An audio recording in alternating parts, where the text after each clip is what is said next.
This one's going to be a good one. Welcome back in. It's going to be our quick slant segment. It's brought to you by Games and Things. Games and Things is just tremendous. If you haven't been in there, the place is like a fun room. Literally, it's ourgameroom.com. Well, it's like a game room when you walk in there. It's like the biggest man cave as a store. It's a fantastic place out in West Knoxville. Check it out. Next year's their 40th anniversary. They know what they're doing, folks. They sell a lot of stuff. It's a huge choice of inventory from classic arcade games, dartboards, bar stools, all the things that go with the pool tables. You get the cues. Anything you can dream of, they got it out there. If you're in the business of trying to put together a man cave, start and stop with Games and Things. Check them out or check out ourgameroom.com. Good people. All right, as I said, quick slants. That means everybody here gets 60 seconds or so to rant. Let's just start there and work our way back. So, Josh, rant. John, we're on a set with a couple of guys that played for championships at Tennessee, right? I think the reality of the situation right now is that Tennessee's not anywhere close to that, and that's probably pretty obvious. But if you look at the last 20 games against Power 5 opponents, that includes BYU, Tennessee is 3-17. That's a 15% winning percentage, and as you know, Tennessee has not been very competitive in a lot of those games. Tennessee, big picture, has championship aspirations, and those should not go away. But in the foreseeable future, I think they have to, because against Florida, against Georgia, against Alabama, against Vanderbilt at times, Tennessee has not been competitive. Until that changes, and that has to change in recruiting, and that's going to be more challenging moving forward. I think in the foreseeable future, the expectations of Tennessee football have to come back down.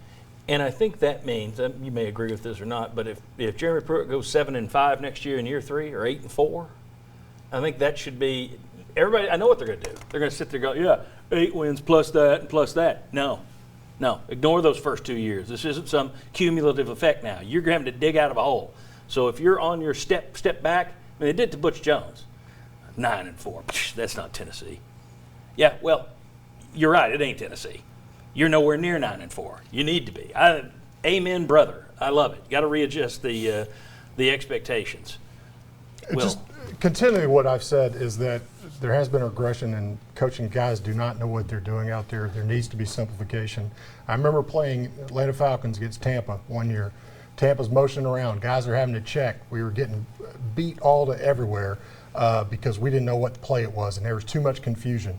Wade Phillips comes in at halftime, says, if they motion more than once, you have to make more than one check. It's cover 2, base. Somebody go be a football player and play. I don't want you thinking. I want you playing fast. This team's got to get back to that. Daniel Batuli having to knock one guy over 4 times over there. Either somebody knows how to line up or they don't. And if they don't know how to line up, then you need to figure out somebody else that can actually learn to play and learn how to line up. Or you're giving them way too much, which is what my belief is, and you got to simplify anymore. Don't care what the playbook looks like. It has 4 pages in it. It has 4 pages in it. Good deal. Mike, you got 60 seconds. So as an offensive lineman, you come in and you play football because you want to go beat somebody across from you. It's not pass block. It's not look pretty. You want to line up, put your hand in the dirt, and you want to push a guy onto his back across from you. Tennessee is down 7-0. First and goal, Eric Gray runs up to the 3-yard line. All right. Second and goal, 3 yards to go.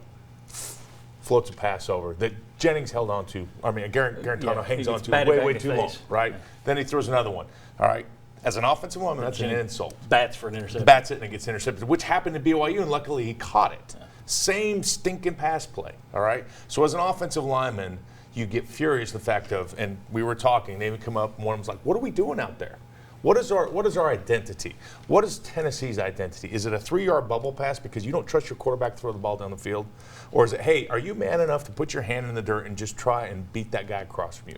You're 6'6", 330 pounds. You should not get whipped. You may get stalemated, but you should not get whipped. My rant is the fact that you've got an offensive line. If you're going to run the football, and you've got an offensive line that can, that changes the outcome. You go in and score at 7-7. That's a different ballgame. Doesn't mean Tennessee wins, but it's a different mentality. It's a different mental attitude. Okay.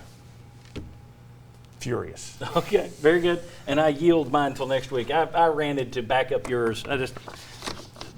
I already know what's going to happen next year. Even if they take a step forward, it's going to be people saying, well, but he still didn't do this in his first or second year. Yeah. Take the step forward. Yeah. This program is going to have to crawl back. And right now you can't even crawl. You're a baby on its back that hadn't learned to roll over yet. All right, when we come back, it's the final word. What have we learned in the last 24 hours? Yeeks, come on back.